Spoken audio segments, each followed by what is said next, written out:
ఏలూరు జిల్లా జీలుకుమిల్లి బరింకల పాడులోని గిరిజన ఆశ్రమ బాలుర బాలికల పాఠశాలలో మెగా పేరెంట్స్ మీట్ కార్యక్రమం నిర్వహించారు. ముఖ్య అతిథిగా పోలవరం ఎమ్మెల్యే చిరి బాలరాజు హాజరయ్యారు. రాష్ట్ర వ్యాప్తంగా సుమారు 45,000 పాఠశాలలో మెగా పేరెంట్స్ మీట్ కార్యక్రమం నిర్వహించడం మంచి పరిణామమని ఎమ్మెల్యే అన్నారు.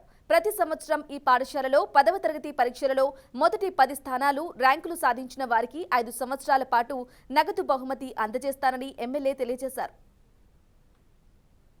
ప్రతిష్టాత్మకంగా తల్లిదండ్రుల సమావేశం ఏర్పాటు చేసి ఈ సమావేశం ముఖ్య ఉద్దేశం మీకు ఉపాధ్యాయులకు పిల్లలకి ఈ ముగ్గురికి ఈరోజు ఏదైతే మీ పిల్లలు ఇక్కడ చదువుకుంటున్నారో వారి యొక్క చదువు యొక్క స్థితిగతులు అలాగే హాస్టల్స్ యొక్క ఇక్కడ ఏ విధంగా ఉంటుందనేటువంటి పరిశీలన అలాగే మీరు డైరెక్ట్గా మీ తరగతి ఉపాధ్యాయులతో మాట్లాడేటువంటి కార్యక్రమం అలాగే ఈ రోజంతా కూడా ఉపాధ్యాయులతో విద్యార్థులతో మీరు ఇక్కడ గడిపేటువంటి కార్యక్రమం రాష్ట్ర వ్యాప్తంగా సుమారు 45,000 స్కూల్స్ ఒకేసారి ఈ కార్యక్రమం చేయడం చాలా ఆనందదాయకం.